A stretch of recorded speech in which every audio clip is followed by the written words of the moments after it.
Welcome back to the Ultimate Cleveland Sports Show. It's opening day. Mikey, like Michael, Mikey. Let's do it, guys. We're going to play a little game of fill in the blanks for the Guardians' upcoming 2026 season. Earl, we're starting with you.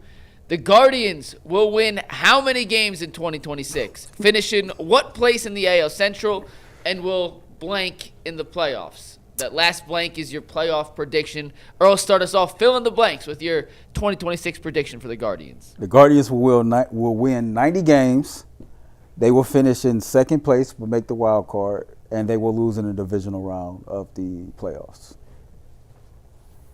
The Guardians will win 91 games. Okay. Finish first. Okay. In the AL Central, and will lose in the ALCS. Is Tarek Skubal's arm going to fall off? Yes.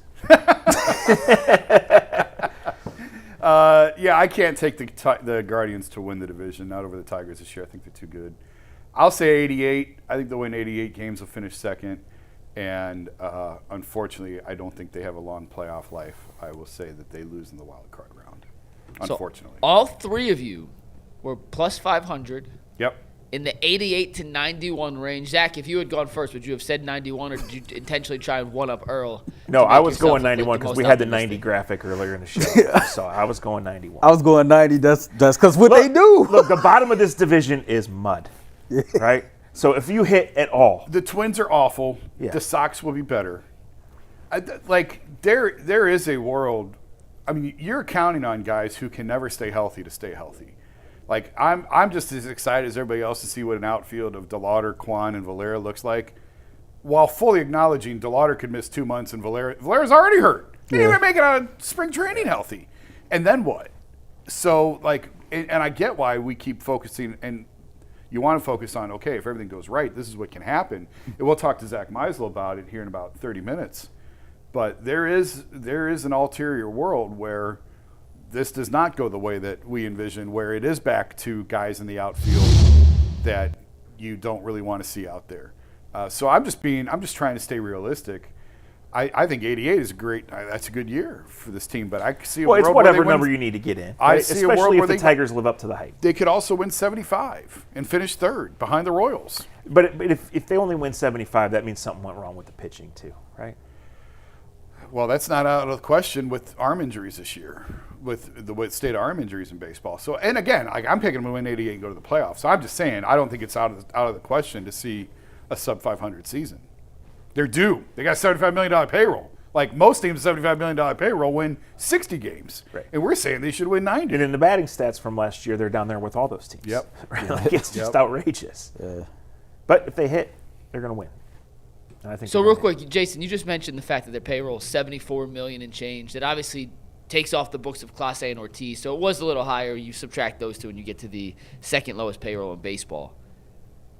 Is it the innate confidence in the Guardians and that organization and their ability to somehow pull 90 wins out of a hat just the reason to be optimistic? If this was, let's say, the Pittsburgh Pirates in the same situation, do you guys think we'd all be betting on 88 to 91 wins? Well, Pittsburgh's actually been spending a little bit of money recently, but I hear what you're saying.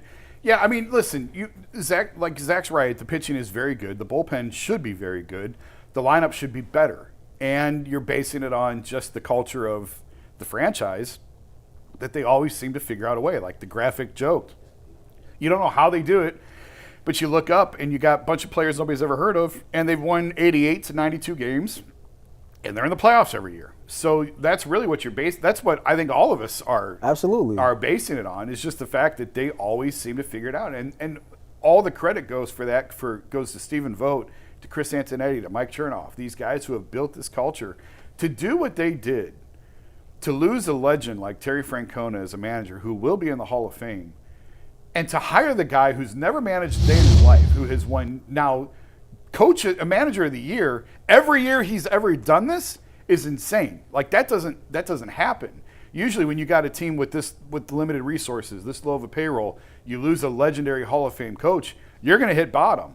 And you probably, you don't necessarily get the first hire right. And they just they nailed it. And they knocked it out of the park. And that's a credit to Vogt, obviously, for doing the job, and to Chris and Mike for identifying him as the guy, because there's only so many of these jobs to go around. There's not a ton of them, but the Guardians, it's an appealing, attractive job from the stability standpoint and the culture standpoint, but from the resources, it's not. That's just being honest. So that's just a great job to them for figuring this all out. They're as good as anybody at leaning into what their strengths are, to for what sure. their realities are, right? And you're right. That transition that could have been awkward and would have sunk a lot of franchises, instead it strengthened their culture, right? They have their belief. So yeah, guys got to hit, and the arms certainly have to stay healthy. But I think they've shown, Jason. I think they will make one move if like you said, if something happens in the outfield. Now they're not going to go trade for 3 guys and up the payroll by $100 million.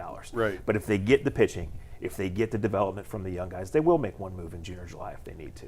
Obviously, we're excited to see, hopefully, Travis Bazzana around. I would think he's not going to be here before Memorial Day, but if he gets off to a great start, if he's hitting around Memorial Day, you make that. He's got to be ready by now, right?